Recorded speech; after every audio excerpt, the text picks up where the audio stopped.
Welcome to this explainer. Right off the bat, I want you to picture something with me. Imagine this. It's 11:47 p.m. somewhere in America. The house is completely quiet, the lights are low. A husband sits on one end of the couch and his wife sits on the exact opposite end. Now, they aren't arguing. They aren't angry. Actually, they aren't even speaking to each other. Instead, his eyes are just glued to a glowing screen, and her thumb is endlessly scrolling through strangers' lives. They're literally just a few feet apart in the exact same room, yet emotionally, they're miles away. There's no dramatic betrayal happening here, no explosive conflict. It's just a slow, silent drift apart. Okay, let's dive into this, because that incredibly common scene brings up a pretty crucial question. What is the most dangerous marriage killer in America today? If you asked 100 people, you'd probably immediately hear answers like infidelity, or maybe money problems, or just constant draining arguments. But honestly, you'd be wrong.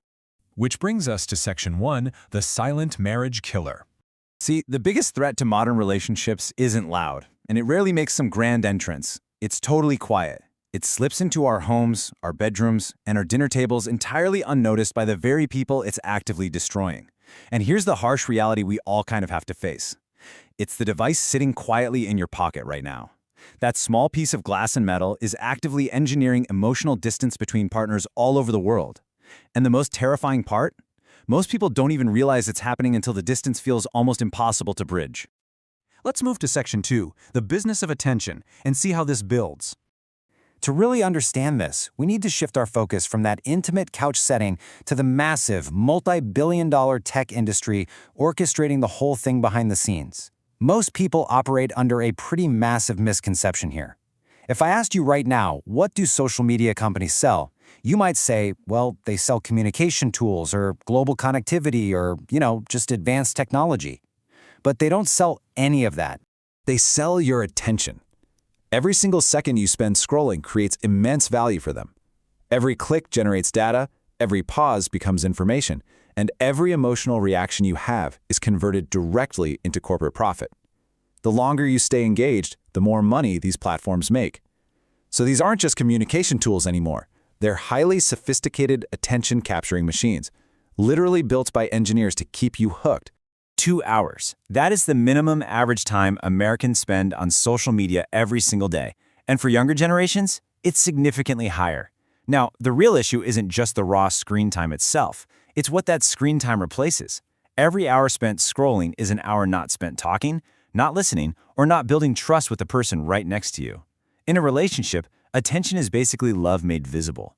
So when you repeatedly starve a relationship of attention, you're starving it of love. And this brilliantly illustrates the core problem when you compare reality to social media. It's easy to see why reality is losing the battle here. Reality is slow. Real relationships take serious effort, lots of patience, and they're inherently imperfect. Social media offers the exact opposite. It's instant, it rewards our lowest impulses, and it is heavily filtered. We are constantly comparing our messy, real lives to highly curated highlight reels. Social media didn't invent human insecurity, but it absolutely industrialized it and scaled it up. Plus, it's not just a psychological trap, it's a biological one too. It's the dopamine loop. You get a notification, you anticipate what it might be, your brain releases dopamine, that reward chemical, and you engage. Researchers using tools like the Bergen Social Media Addiction Scale are seeing severe signs of addictive behavior in just everyday users. I mean, how can the ordinary routines of a marriage, like doing the laundry or paying the bills, possibly compete with the endless novelty and engineered dopamine hits of a smartphone? That brings us to Section 3, phubbing and microcheating. So how does this attention economy directly create wreckage in our most intimate relationships? Well, have you heard this term yet? Phubbing. It's short for phone snubbing, and it defines this very modern phenomenon of choosing your phone over the human being sitting right in front of you. It seems like a small thing, right? Just a quick glance at a notification during dinner. But when a partner feels repeatedly ignored in favor of a screen, they begin to feel invisible. And feeling invisible destroys connection. It leads to thousands of tiny moments of profound disconnection every single day. And the scale of this behavior is just staggering. 70%. 70% of people report that smartphones regularly interrupt interactions with their partners. So this isn't some fringe issue, it is the absolute norm. And studies directly link this constant phone snubbing to lower relationship satisfaction, higher anxiety, and even increased levels of depression. People aren't losing their marriages to major blowouts anymore. They're bleeding them out through a million quick scrolls. Then we have the era of micro-cheating. These are the small online actions, secret chats, constant messaging with an ex, hidden activity that might not completely cross the line into traditional physical infidelity, but they utterly devastate trust.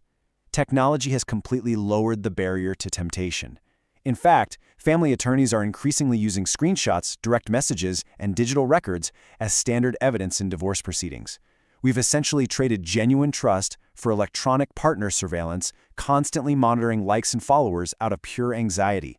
We've all basically become amateur private investigators of our own relationships. Moving on to Section 4, the loneliness paradox. This brings us to a massive societal contradiction. Here is the great, tragic irony of our time. As a society, we are more digitally connected than we have ever been in the history of our species. And yet, loneliness has become a massive, debilitating public health crisis. There's a great quote here. 1,000 followers cannot replace one trusted friend. A viral post cannot replace belonging. The former U.S. Surgeon General explicitly warned us that this illusion of connection is actively harming our mental and physical health. Social media creates the mirage of community without providing any of the actual substance. We still desperately need presence, meaning, and love, and an algorithm simply cannot provide that. Now, what's really interesting about this slide is how this entire crisis scales down to our youngest generations. It's truly terrifying. We literally have children encountering glowing screens before they can even speak their first words. I mean, imagine being 12 years old and carrying the weight of the entire world's approval and criticism right in your pocket, constantly. Previous generations could go home to escape social pressure, right? Today's kids carry it directly into their bedrooms, and that's leading to drastic, terrifying increases in anxiety, sleep problems, and depression. And this erosion of connection scales all the way up to our entire society, too. Look, the algorithm doesn't care about your politics. It only cares about your engagement. Algorithms actively prioritize and amplify outrage because anger captures attention, and attention equals revenue. This business model increases polarization, turning neighbors into enemies, and actively fragments our communities. It's not because we inherently hate each other, but simply because dissatisfaction and anger drive highly profitable engagement. Which leads us to our final part, Section 5, reclaiming your attention. Let's take a breath for a second. Removing out of that high-tech anxiety and stepping back into warm human reality. This story is not hopeless, and technology itself is definitely not the enemy here. The real issue is whether we control it or whether it controls us. And there is very actionable hope if we're willing to do the work and set tangible boundaries. So, the crucial point is setting these boundaries. No phones during meals. Keep devices out of your bedroom. Schedule actual social media breaks. Prioritize real face-to-face conversations. These solutions sound incredibly simple, but they are surprisingly difficult to execute. Because remember, you're fighting against billions of dollars invested in keeping you distracted. But awareness changes everything. Establishing these boundaries empowers you to take your relationships and really your life back. So we arrive at the single most important question you can ask yourself today. What deserves your attention? Your phone is a mirror, a casino, and a companion all at once. But attention becomes habits. Habits become lifestyles, and lifestyles become our destinies. Perhaps the greatest luxury of the future won't be wealth, it'll be undivided attention. In an age where literally everything is heavily engineered to compete for your focus, choosing to put the phone down and be fully present with the people you love isn't just nice, it's a revolutionary act. So what will you choose to pay attention to today?